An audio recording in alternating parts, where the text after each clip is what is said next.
ஏதே சிங்கு ராஜாதா உனக்கு இப்போ தேதி வைக்க வந்தாரே. ஏ தென்னாட்டு சூரியன் தான் உனக்கு இப்போ மாலையிட வந்தாரே.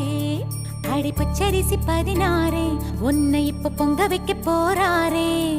உன் கண்ணக்குழி ஓரத்துல முத்தமிட்டு கப்பல் விட போறாரே.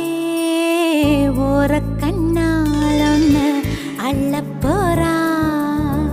ஒத்த பூவா ஒன்னு கிள்ள போறா.